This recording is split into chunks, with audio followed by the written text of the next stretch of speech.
Olá! Seja muito bem-vindo. Já pensou que incrível seria ir dormir e acordar sabendo uma coisa nova? Como se o conhecimento fosse, sei lá, instalado no cérebro durante a noite. Parece coisa de ficção científica, né? Mas hoje a gente vai mergulhar na ciência que conecta o sono com o aprendizado. E se o segredo para aprender mais rápido não for passar a noite em claro estudando, mas sim dormir melhor? Então vamos direto para a pergunta que não quer calar. A ideia de aprender um idioma ou, sei lá, tocar um instrumento enquanto a gente dorme é o sonho de consumo de muita gente. É a promessa do aprendizado sem esforço nenhum. Mas será que isso funciona mesmo ou é só uma boa história para contar? Olha, essa ideia de aprender dormindo, que tem um nome chique, hipnopedia, não é nova não, viu? Ela ficou super famosa com o livro Admirável Mundo Novo, do Aldous Huxley. Na história, o governo ficava repetindo frases e slogans para condicionar as pessoas durante o sono. E foi essa ficção que plantou a sementinha na cabeça de todo mundo. E se a gente usasse isso para o bem, para aprender coisas úteis de verdade? O nome técnico para essa mágica toda é hipnopedia. A ideia é bem simples. Bota o fone de ouvido, dá o play num áudio com vocabulário novo e pronto, acorda fluente. É basicamente o atalho que todo estudante já sonhou em ter, principalmente na semana de provas. Pois é, mas uma coisa é a ficção, outra é a vida real. O que será que a ciência diz sobre isso? Bom, os pesquisadores resolveram tirar a prova e levar esse sonho para o laboratório para descobrir de uma vez por todas se dá para aprender algo do zero enquanto a gente dorme. E um dos estudos mais importantes dessa área foi o do time liderado por Philippe Peña. O objetivo deles era bem claro: testar, com todo o rigor científico, se o nosso cérebro adormecido consegue mesmo criar associações complexas, aprender algo totalmente novo. O método que eles usaram foi bem inteligente. Enquanto as pessoas dormiam um sono profundo, os pesquisadores tocavam umas sequências de sons. Ao mesmo tempo, eles usavam um aparelho super sofisticado para monitorar a atividade do cérebro, tipo um microfone de ondas cerebrais. E quando a pessoa acordava, o teste era simples. E aí, reconhece esses sons? E aí veio a grande surpresa. Ou talvez nem tanto.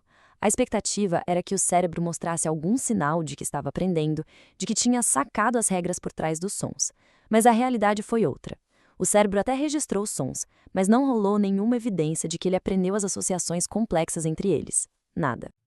Então, a moral da história é a seguinte: o estudo concluiu que durante o sono de ondas lentas, que é a fase mais profunda do nosso descanso, o cérebro simplesmente não consegue fazer aquele aprendizado complexo, como o de um novo idioma. A ideia clássica da hipnopedia, de aprender do zero, infelizmente, parece que é mito mesmo. Mas calma, se o cérebro não está aprendendo coisa nova, o que ele está fazendo a noite inteira? É aqui que a história fica muito mais interessante. O sono não é um tempo de folga. Pelo contrário, é o momento em que o cérebro pega tudo aquilo que a gente já aprendeu e fortalece. É o verdadeiro turno da noite do cérebro. O verdadeiro superpoder do sono se chama consolidação da memória. Pensa assim, tudo que a gente aprende durante o dia é como uma pilha de papéis em cima da mesa do cérebro. Durante a noite, uma equipe de arquivistas entra em ação. Eles organizam, catalogam e guardam tudo nos arquivos certos. É esse processo que transforma memórias frágeis em conhecimento sólido de longo prazo.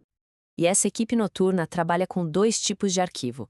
De um lado, a memória declarativa, que são os fatos, as informações, basicamente o que a gente sabe. Do outro, a memória processual, que são as habilidades, tipo andar de bicicleta ou digitar. Ou seja, como a gente faz as coisas. O sono é essencial para os dois, mas ele trabalha de um jeito diferente em cada um. E o cérebro é super organizado. Durante o sono profundo, de ondas lentas, o foco total é em consolidar fatos, a memória declarativa. É aí que o que estava no livro didático vira conhecimento de verdade. Já durante o sono REM, aquela fase em que a gente sonha, o cérebro está focado nas habilidades, na memória processual. É o momento de refinar o movimento no esporte ou ganhar mais fluidez num idioma que já estamos aprendendo. E se ainda existe alguma dúvida de que o cérebro está trabalhando à noite, se liga nesse número. Durante o sono REM, o fluxo de sangue para algumas partes do cérebro pode aumentar em mais de 50% em comparação a quando a gente está acordado. Isso não é descanso, gente. É um verdadeiro treino de alta performance acontecendo enquanto a gente dorme. Ok, a gente já entendeu que o sono não serve para aprender do zero, mas sim para fortalecer o que já foi visto. A pergunta agora é: como a gente usa isso a nosso favor na prática? Vamos a um guia rápido para transformar o sono na melhor ferramenta de estudo que existe. O processo, na verdade, é bem lógico. Primeiro, o trabalho pesado tem que ser feito de olhos abertos. Tem que estudar, praticar, se dedicar durante o dia. Segundo, depois de abastecer o cérebro com informação, a prioridade máxima é uma boa noite de sono, sem interrupções. E terceiro, confia no processo. Deixa a equipe noturna do cérebro fazer o trabalho dela. E para dar aquela turbinada na consolidação, anota aí umas dicas práticas. A consistência é a chave. Tente dormir e acordar sempre nos mesmos horários. Cuidado com o álcool antes de dormir. Ele é um sabotador do sono REM. O ambiente também conta muito. Um quarto escuro, silencioso e fresco ajuda demais. E por último, quando acordar, procure a luz do dia, porque isso ajuda a regular o nosso relógio biológico para a noite seguinte.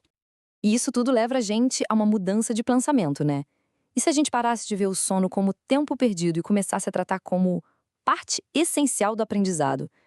Imagina só, agendar as horas de sono com a mesma seriedade com que se agenda uma sessão de estudos. A ciência já deixou claro, os resultados podem ser transformadores.